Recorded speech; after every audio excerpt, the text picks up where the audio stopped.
A 1 and a 2.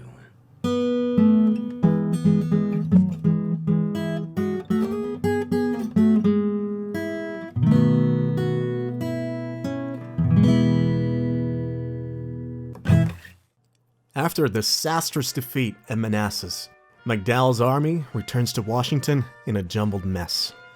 The Union's morale has taken a beating as newspapers hone in on the failure of McDowell's command. But out further west, in the mountains of West Virginia, a promising new commander named George B. McClellan had just defeated a rebel force under John B. Floyd at Carnifex Ferry. And McClellan had previously won the Battle of Rich Mountain, and with such a prestigious beginning of his career, he was quickly summoned to the capital to replace McDowell. But with some good news, there seems to always be some bad news to accompany it. In Missouri, Nathaniel Lyon's force had for months tried to chase down the Missouri State Guard under Sterling Price, with little success. Having had half his force leave him due to expiring contracts, and not knowing that Price had linked up with McCulloch's Western Army, Lyon makes the bold and fatal move to intercept Sterling Price close to Washburn, Missouri. After a long bout of maneuvering and skirmishing on the first day, Lyon assaulted a superior force on top of a hill. The assault was a disaster, mainly due to the breaking down of the chain of command, poor coordination, and the superior numbers of Confederate forces. Colonel Sturgis and Sigel took command and called a retreat back to Springfield. The date is August 10th, 1 victory and 1 defeat. Hello everyone, and welcome back to our third episode of our Union campaign. It appears that I've probably gotten sick again, so if I sound stuffed or if I start coughing, I'm gonna try and edit out as much of that as possible. It kinda sucks because I just got over COVID, so to get sick again is just it's not fun. Anyways, I hope you at least enjoyed the intro to this episode. So where we left off last time, Nathaniel Lyon is wounded, Sigel has taken overall command, Sturgis has been sent to the east. Did we lose a brigade? I think we did. Oops. Alright. Deitzler is still in command of the Kansas Brigade. But overall, we've sent the 2nd U.S. Regiment back to remuster. We're going to move this force back to Springfield. But then also all the way to Rolla, then back to St. Louis. Some other things I forgot to mention last episode. The U.S.M.C. Brigade only has a strength of 37 because of the enormous amount of men that got captured, including the commander. So we're going to go ahead and replace the commander now with someone else. Actually, no, Montgomery can stay in command. He's a good choice, I think. Okay, so for this episode, I haven't done much behind the scenes. I mainly just reorganized the West Virginia Army here. Removed Arena from command, put him in the command of a division instead. Let's just rename this.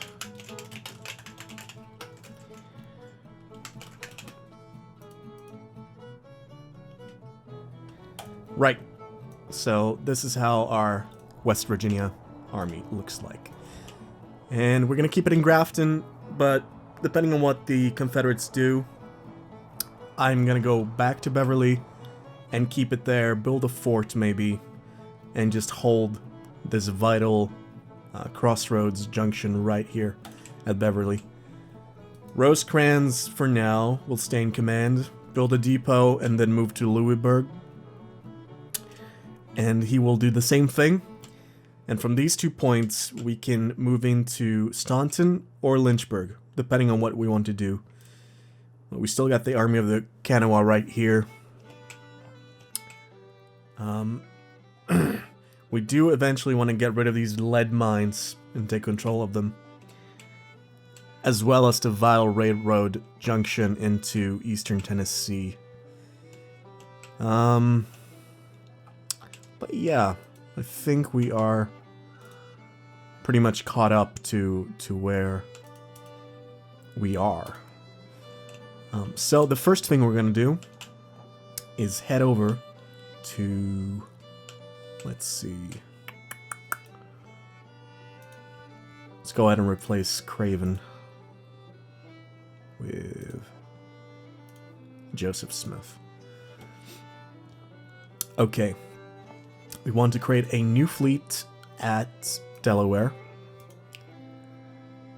and put Radford in charge. The USS Penguin, the Rhode Island, the Hetzel, the Macedonia, John Adams, Cambridge, Norwich, and Monticello has now fully repaired, so we'll put it there as well. I think, let's see, or is it Newcastle? There we are. Alright, I'm gonna have it moved to Cape... okay. Well, he's gonna have to stay there for a while, rebuild readiness, and then we're gonna move him to replace Rowan's squadron here. And then we're gonna send Rowan to take Fort Hatteras.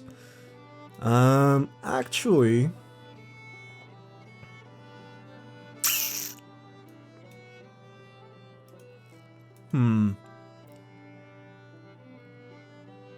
yeah, that's what we're gonna do. But I do kind of want to have Fort Hatteras under my control by the end of August, so... we'll see. We'll see. Keep an eye on the readiness, basically. But yeah, let's keep the timer going. Oh yeah. I think we have... yes. So like I said last episode, the Hall's carbines are so cheap, so you don't really have to get them immediately. We already have enough subsidy funding to get it now, so we're gonna go ahead and do that. Now we got a bunch of Hall's carbines and rifles, so that's good. That's good.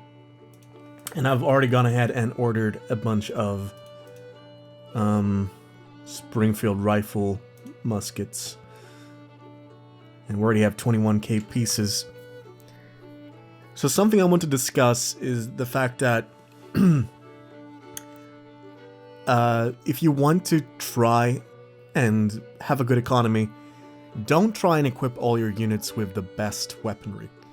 If I were to equip, let's say, a brigade of 1.2k with these Hawken-type plains rifles, that would mean I don't have any surplus to reinforce the brigade once they start losing men. So usually you want to pick a weapon that has at least a surplus of rifles.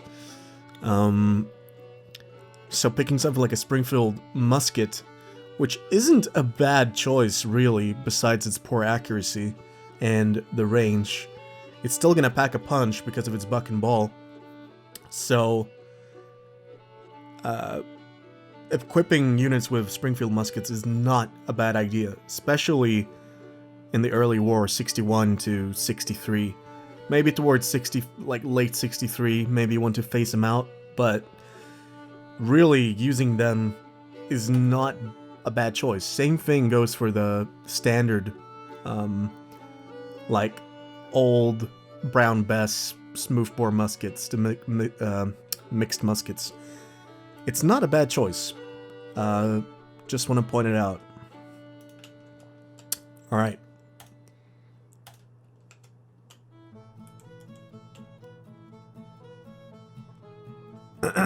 Alright, so we're back here. Sigel is retreating. There we go. I'm gonna have him retreat to Springfield. And why don't I just transfer all these units back to St. Louis? Well, there's two reasons. One is, if I move him there manually, I will reduce the transfer time.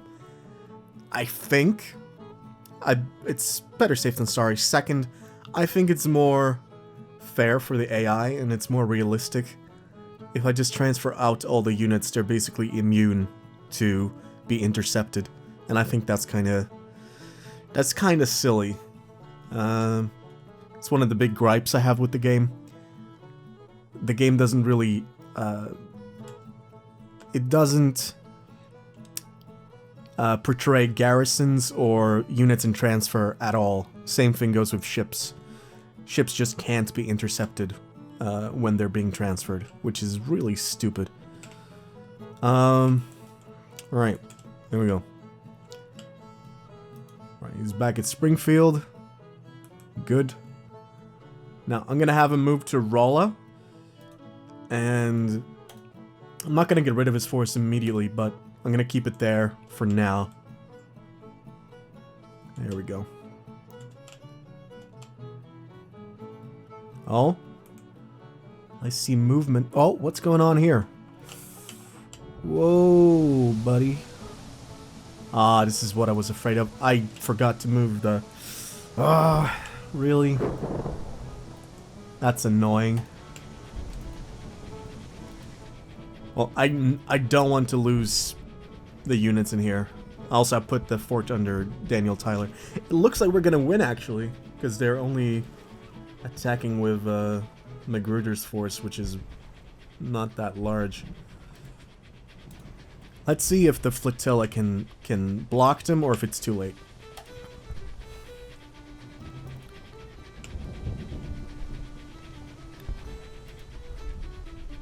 I think McClellan could potentially move down there. But what we're gonna do instead is...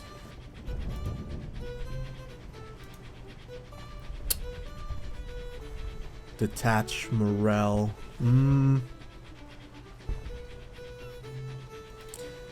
Detach McCall. Under McDowell. Yep. And yeah, he can stay Army of Washington.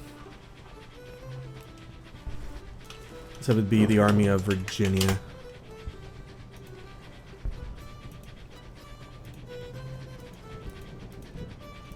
And we'll send...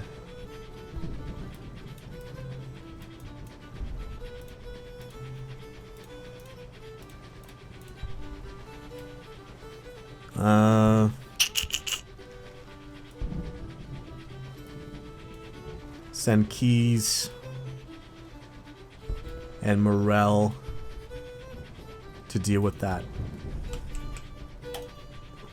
Alright, good.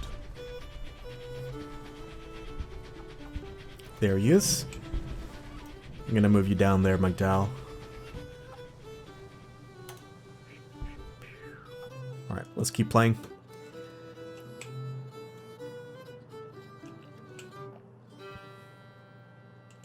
Wait, let's see what happens here. Maybe they're too late.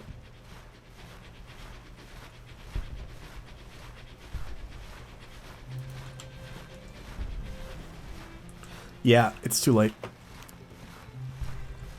Oh well, at least now I know to blockade the Potomac River. There we go, finally.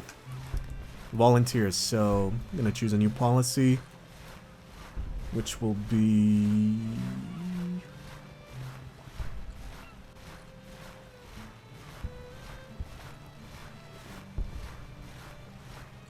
letters of marque. I really want to get our trade warfare up as much as possible. Okay. Let me just quickly see how much manpower we got from that. 50,000 volunteers, that's great. And that means we can... But we're still...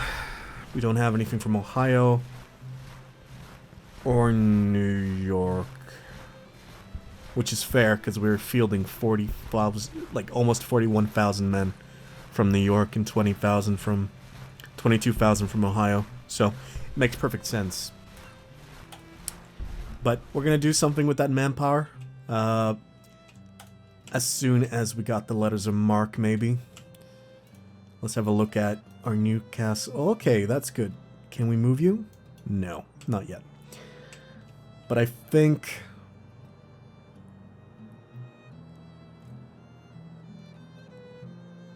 yeah, I think he's going to be ready soon. So, if we don't get Hatteras in August, then we'll get it in September. Oh my god, what's happening over here? Woo! See, I don't know what they've done with the AI. It's like, it's worse than it was before the patch. Why is it doing this? It's like it's ignoring all the settings that I put down for it. It shouldn't be doing this. This is really silly. The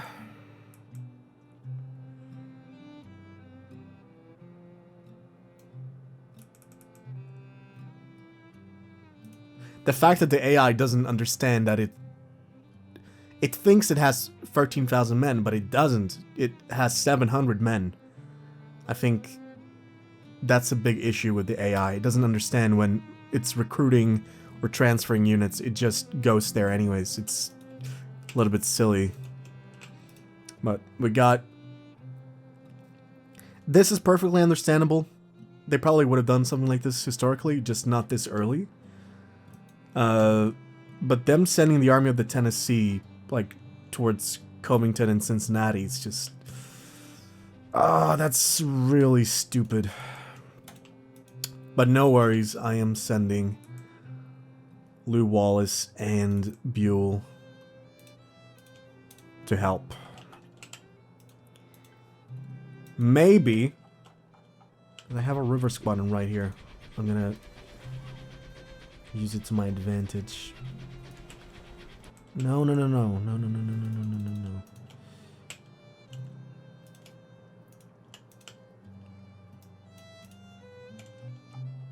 This is... ridiculous. Alright, let's play it at normal speed and see what happens.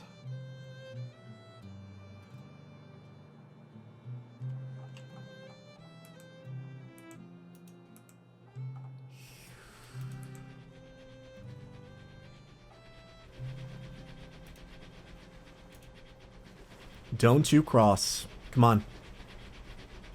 Get him. Intercept him. Nice. Can you get him to retreat?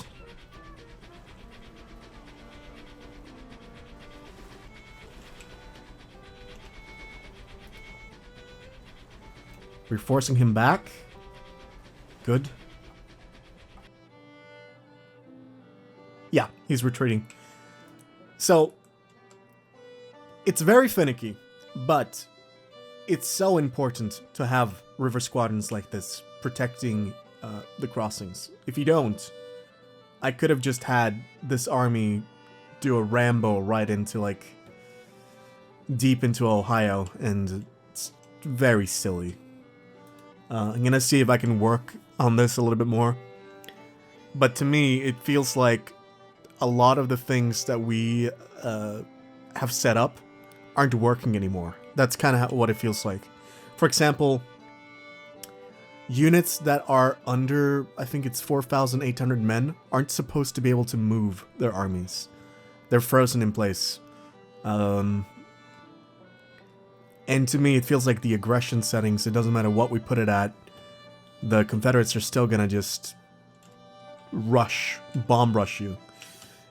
It doesn't feel very realistic. Anyways, minor hiccup. We're gonna sort these two situations out here in the east and in the west. We've already really figured it out here in the west. Hopefully we made him retreat all the way to his own territory. But if we haven't, then at least I bought Lew Wallace and Buell time to move to Cincinnati to reinforce Ormsby Mitchell. What I'm going to do now is I'm going to send Mitchell down here to finish the fort while I'm gonna order Nelson to intercept this army here. Oh, they just got reinforced. Are you kidding me?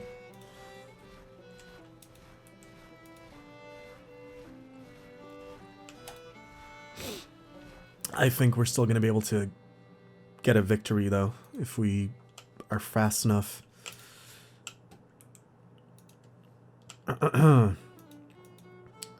Radford's fleet is still regaining readiness.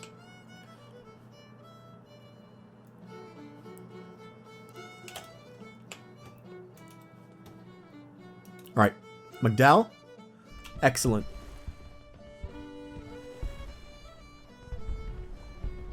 I'm not gonna order an assault. I think just letting it play out like this is just gonna be enough. But what we are gonna do is we're gonna have the Potomac flotilla. Then I want to create a new fleet at Washington. Now we're gonna have 2 squadrons that can intercept any attempt to cross the river. Another reason why not to play on speed like 50, like I do sometimes, is stuff like this happens, and then you get annoyed because you weren't fast enough to react, when really you shouldn't really have been playing at those speeds anyways. But it's just a matter of patience, maybe. I'm gonna have Crittenden meet, I think its brother is actually Thomas L. Crittenden, so we're just gonna send brother against brother here. I don't know how moral, like if that's, what's the word? I don't know if that's the moral thing to do, but we're gonna do it. So, here we go.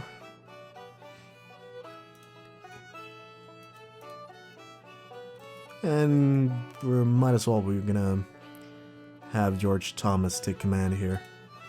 Eventually, I want to put Nelson in charge of Camp Dick Robinson, and just have Thomas take his command of the Army of Kentucky.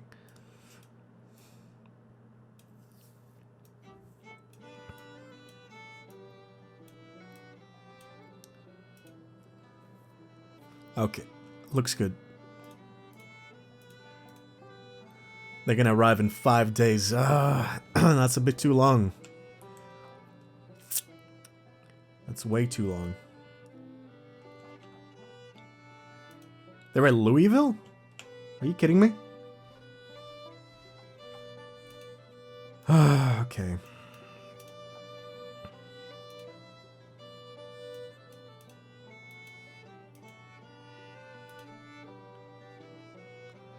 I'm gonna send Buell to sort that out.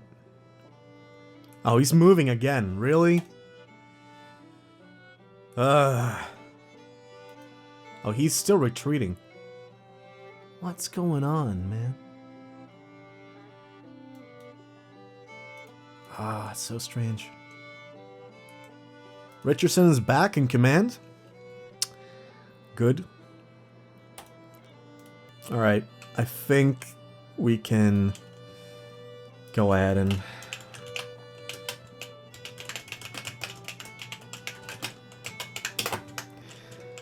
then he will have to fill the place in later.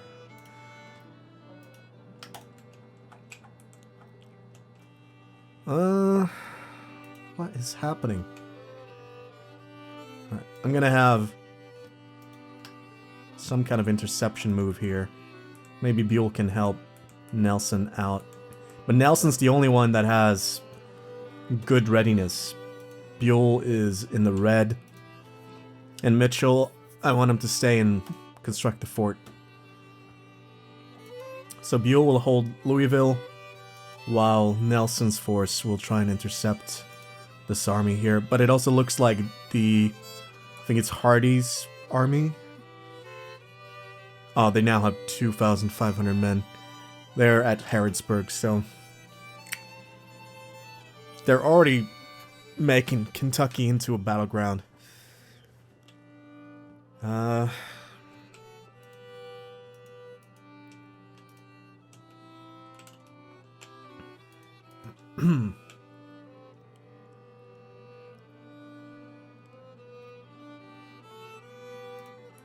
Alright, so new plan.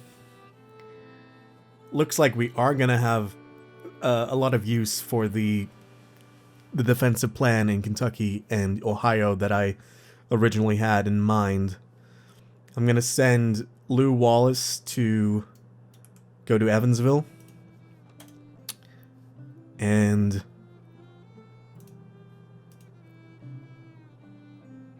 once we've beaten back the forces here, we're gonna have to hurry up and construct the Army of the Ohio as fast as possible so we don't lose Kentucky.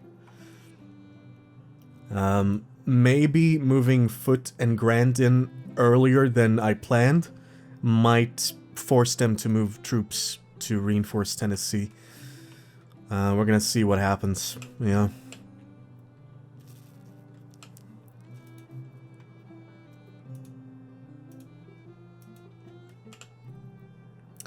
Banks is in the green. Excellent.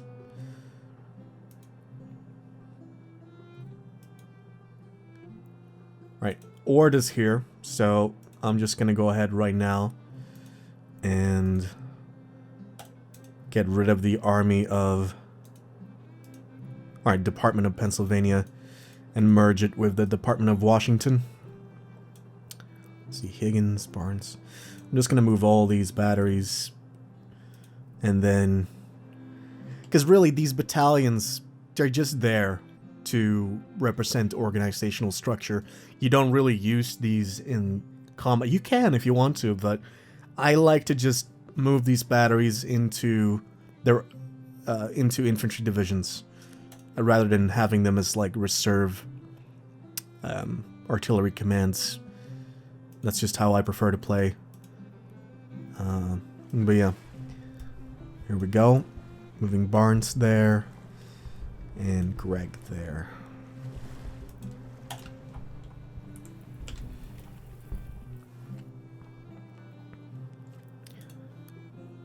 We are now finally catching up on our manpower, but I think a lot of the contracts are going to start expiring here soon.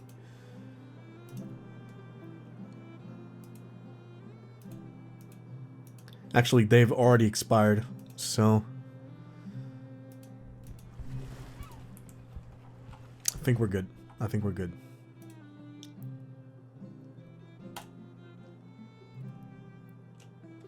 They've moved troops from Norfolk to reinforce their other armies, it looks like. Alright, let's see if we can finally get this battle.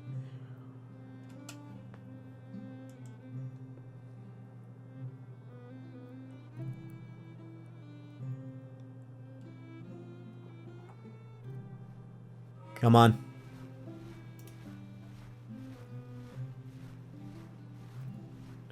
Ah, Nelson, that's not what I wanted you to do. There you go.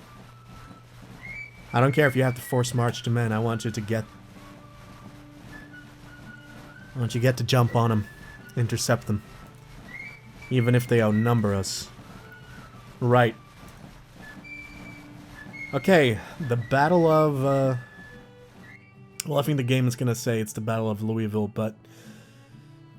I'm gonna look up where this would be on a map, and then I would name the battle after it. But we got the numerical advantage, but they have more guns than us, so yeah, we'll see. I'll catch you on the battlefield. Alright, so we are at the battle. Crittenden doesn't really have anything under his command. Just 2 batteries, but it's whatever. Buell's gonna arrive late.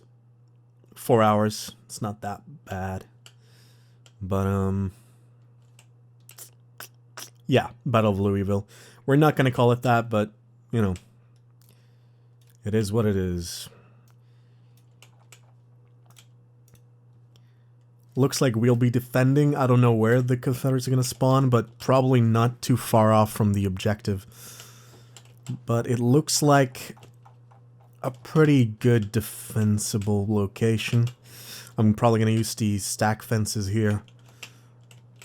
They do have, I think, a typographical advantage with the hill, but it doesn't really matter in this game.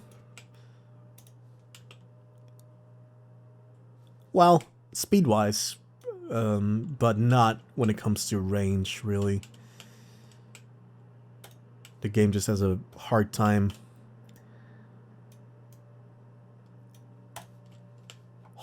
calculating how artillery works on elevated positions. But alas, here we go. So this will be Thomas' second battle, I think. First battle being Hook's Run. And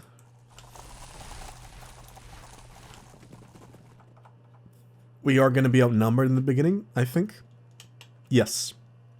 But I think Hardy's men has not arrived, so it's basically just Nelson versus Crittenden. Is it Crittenden or Crittenden? Let me know in the comments. Oh, I sent the cavalry up, and we have the 4th Tennessee Cavalry coming down the road.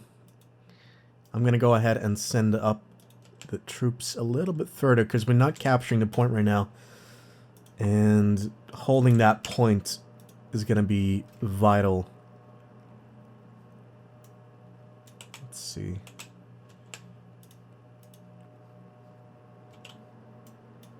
Let's have them set up like this.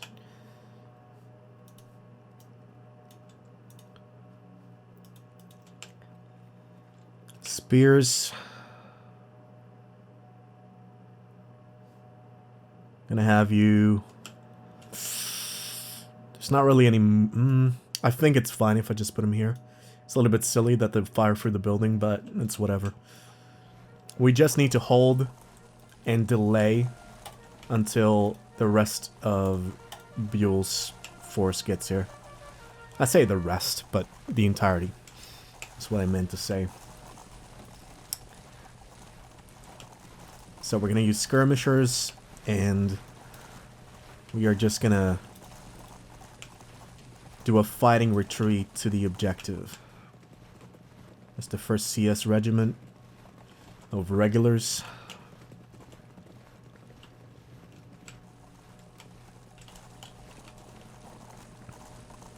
We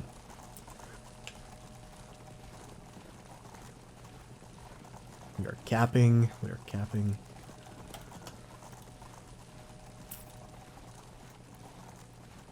Once we have it captured, I'm gonna... Let's do it right now, actually. Send them up. There we go.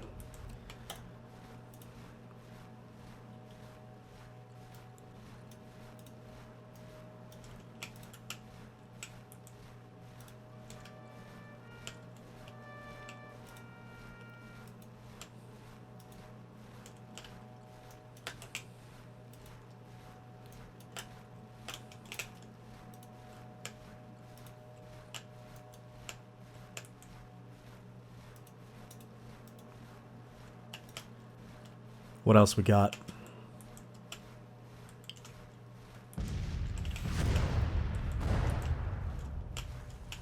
We don't really have good vision on them, but we got 1, 2, 3 batteries. Greg's brigade. Is it Maxi Greg?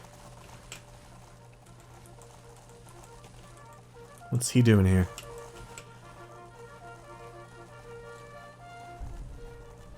South Carolina Militia Brigade.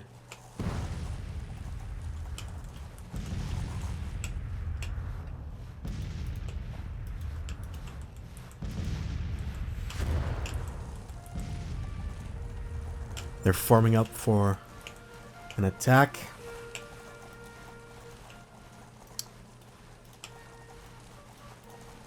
Gonna set up the skirmishers.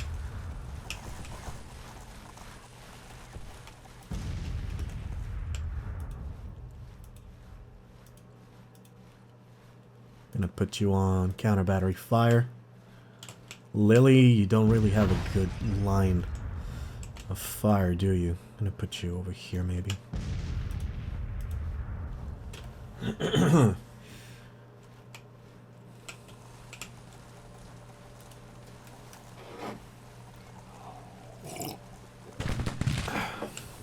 Here we go.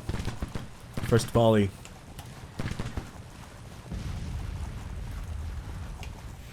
Got Gerard's Kentuckians and Spears's Tennesseans fighting on fellow Tennesseans. Oh, come on. Really? You gonna do this to me?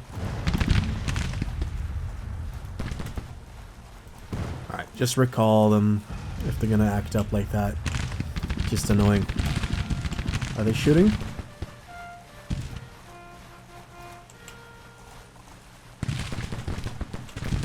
They are advancing quickly. So I'm gonna have them recall these guys too. So they're gonna fire while moving backwards, which is good. So far, casualties are light on both sides. Buell's gonna arrive in 1 hour, so we've already... I think we've already won. As long as they don't break these 3 units, we are fine. But since it is their first battle experience, they might break a lot quicker.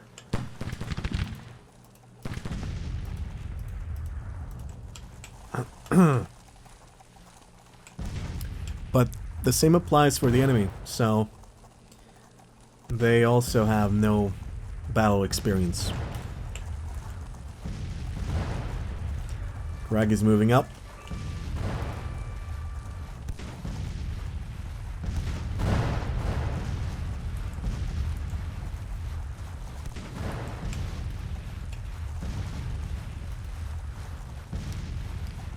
I think we're gonna have the range advantage. It depends what they've equipped them with, but I think... Yes. We got Enfields.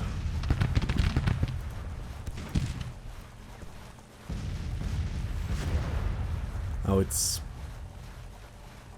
R.H. Anderson's division. Okay. And... Edward Johnson's division?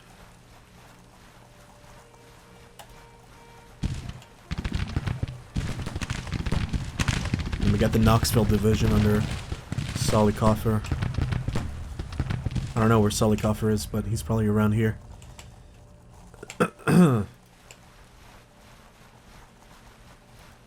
So this is a very different battle than I usually experience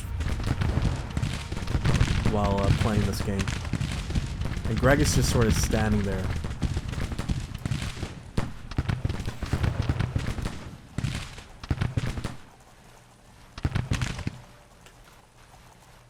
He's not turning or anything. He's gonna get fired from the flank. And Buell arrives. From where? Okay. Well, he's probably not gonna join the fight anytime soon. So this fight is probably just gonna be between these 2 armies right here.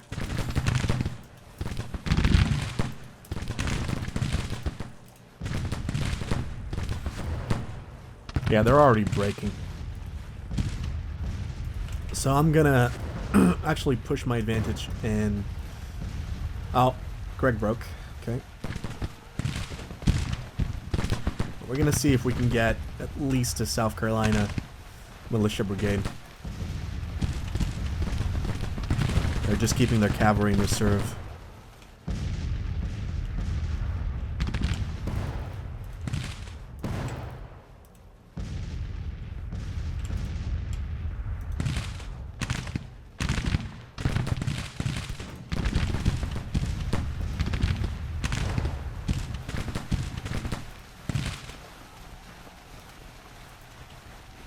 Maybe we can get them before they break.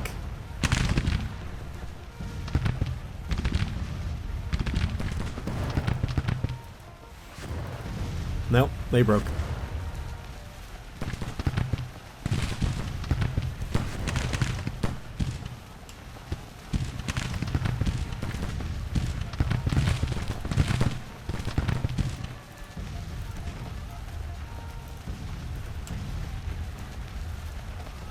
And their batteries are about to break from the counter battery fire, I believe.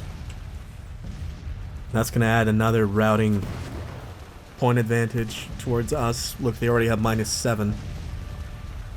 -2 from losses, so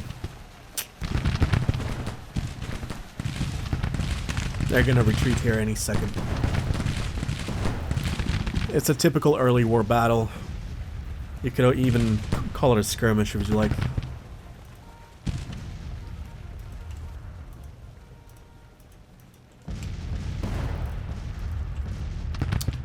But George H. Thomas' men have performed admirably. I'm actually going to call them back now.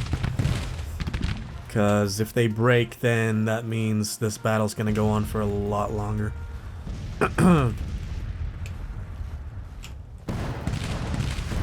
Yeah, that's what I was afraid of.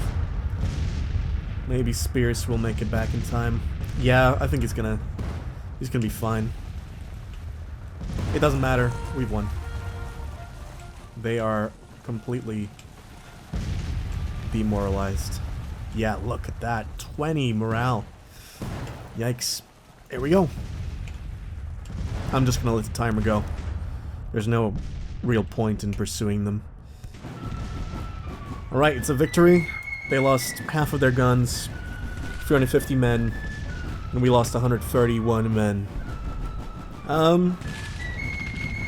All in all, well fought, I would say. Let's see if anyone got defamed. Or the opposite, they received fame.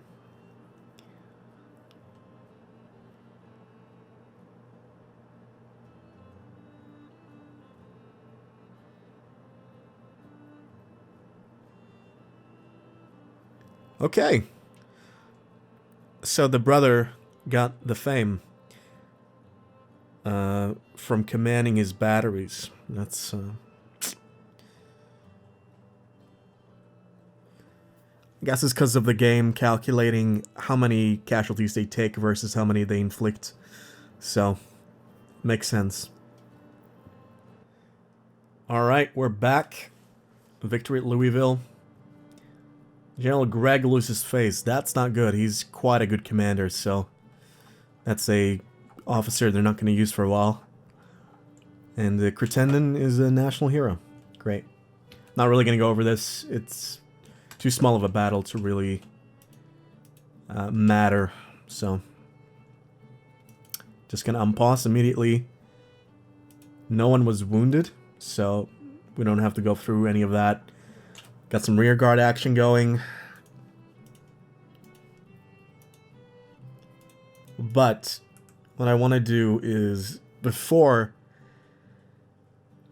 Hardy gets his men mustered here at Harrodsburg, I need to push him out of Kentucky as fast as possible, because once these men are here, he's going to outnumber me. And I think his men are going to muster quicker than mine. So, I'm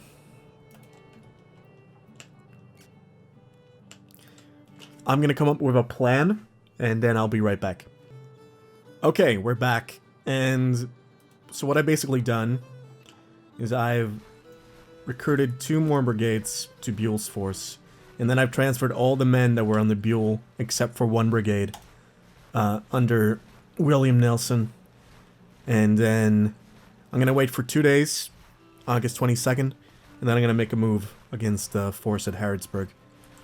Hopefully drive them out of Kentucky. So let's speed things up. I'm going to also have a look at... Alright. No problems over here. Everything's looking good. Let's see, Radford... We can finally move him over here, and like that. And we are winning at Fort Hatteras, which is great. The USS Pawnee's taking hits. The Patrick. The Harriet Lane was sunk. He's withdrawn. Good.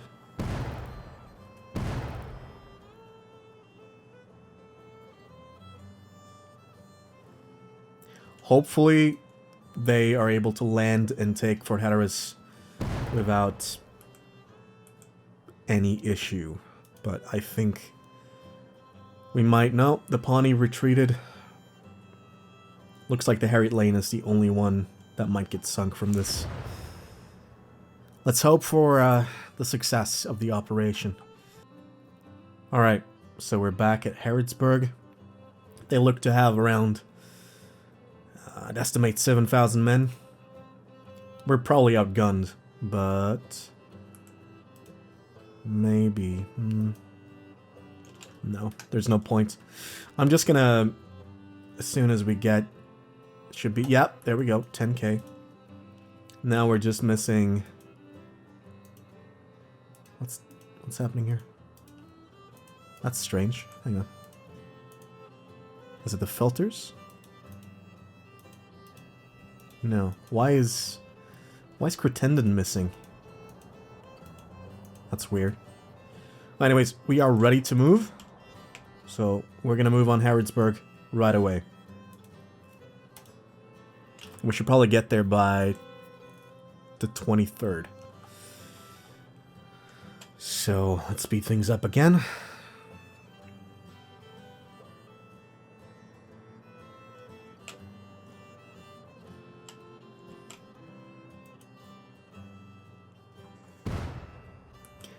Alright, the USS Ramsey has been disabled. But it's looking like it's going to be ours.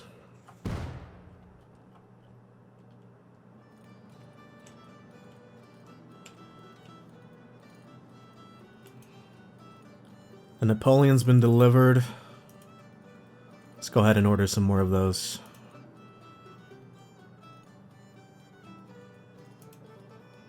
We'll order 32 more pieces. Here we go. Nelson is moving. He's probably not going to make it by 23rd. Oh, they're retreating. There they go. Alright, success. Pushed him out of Harrodsburg. We're just going to keep pushing. That's strange. The Army of the Eastern Tennessee is moving to West Tennessee, and the Army of the Tennessee is moving towards Eastern Tennessee. Don't you love when that happens?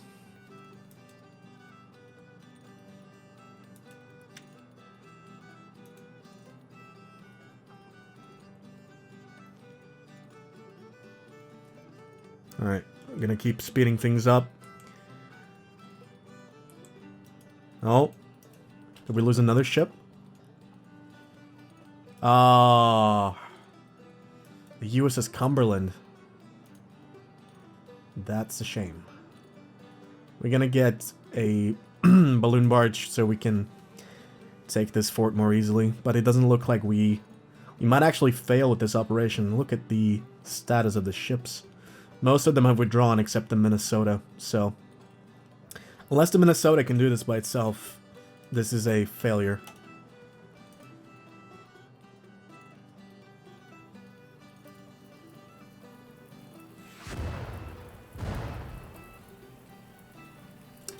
And it's a failure. Okay. They've all withdrawn. But we can't have that. And we can't have them repair the 40 years. So I'm going to have to just keep attacking, honestly.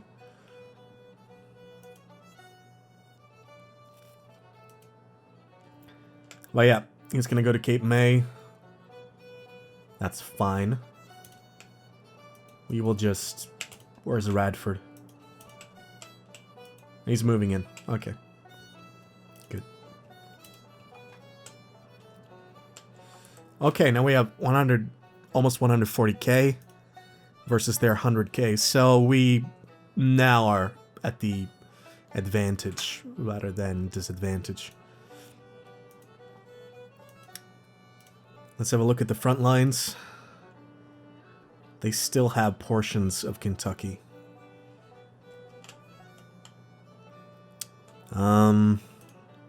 That's fine. As long as they're not threatening Cincinnati and Louisville. That's okay. We got Lew Wallace here, and we got Grant. So, I'm going to come back after we've reorganized Grant's army, and then we're going to move him into Western Kentucky. So, I'll be right back.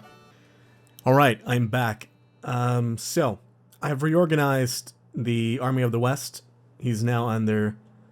The army is now under Samuel R. Curtis. Sigel is in the 1st Division Command. Mitchell, 2nd Division. And Casey will command the regulars. And also the engineers. So, that's around almost 14,000 men in Rolla. We're going to have them later on move down to Springfield again and reattempt to attack and push them out of Missouri. Grant has been reorganized. He has almost 20,000 men. He has 3 divisions.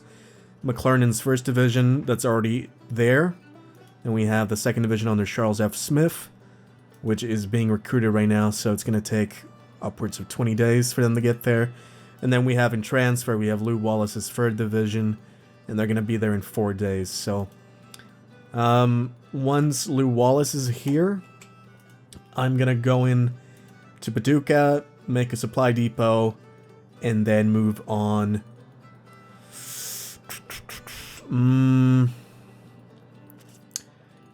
I think I'm going to use Grant to move from Paducah, take Fort Hyman, while Foote will try and take Fort Henry. And depending on how that ends up, eventually we will converge on Fort Donelson, and that will open up a gateway to take Nashville. I decided not to go for Memphis, simply because if the Confederates are already moving forces into Kentucky, central Kentucky, it's a better idea to just try and push them back and drive them towards Nashville instead.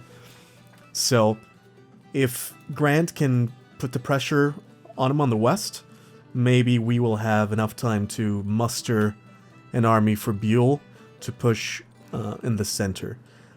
But then we also have to keep a division, not the division, but a army reserve at Lexington, just in case if they try and keep pushing from eastern Tennessee. I think that covers everything. Strategy screen, we are at an advantage in manpower, but overall, casualty-wise, it's pretty even. Before we end this episode, I want to continue to attack Fort Hatteras, and once it's taken, we're gonna go ahead and end the episode. But we got 4 choices here. I'm probably gonna now go with legacy rifles. So let's go to weapons. And there we go. We're gonna order 2,000 Mississippi rifles and 2,000 Hawken Plains rifles. I tend not to go overboard with the Mississippi and the Hawken rifles because they just cost a lot of money, and while they have a huge range advantage, they're just not standardized enough to pump out in large numbers. Yes, I think that covers it. Let's try and take Fort Hatteras once and for all. Glorious victory at Fort Washington. Awesome.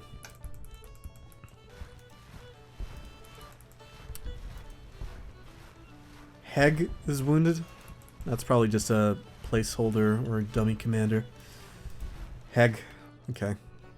We'll replace him with Dandy. There we go.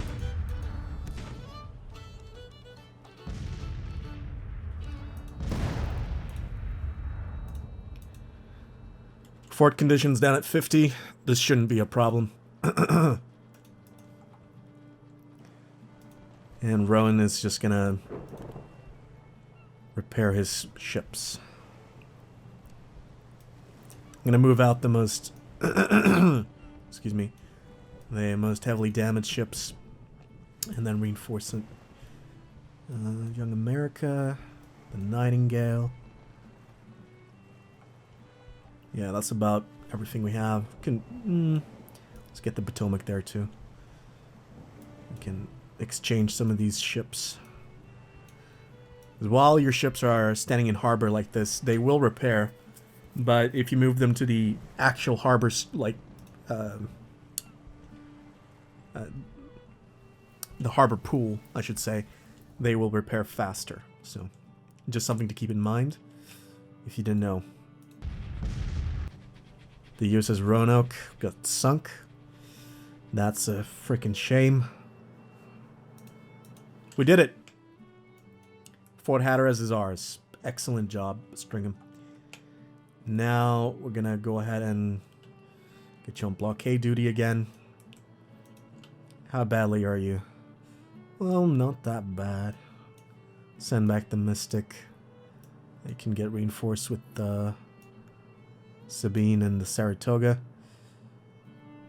I'm gonna go ahead and rename this to just USS Ellis. Can send that out. And that should be good enough. Alright, Fort Hatteras is ours. They will try and take this back, so we're gonna make a little bit of a garrison here. That should be enough to hold Fort Hatteras, I think. In case they try and retake it. Eventually we're gonna move them into North Carolina when we got, what is this? Fort Macon and Fort Thompson. Once we got those, we can take New Bern and set up a base right there to try and take Wilmington.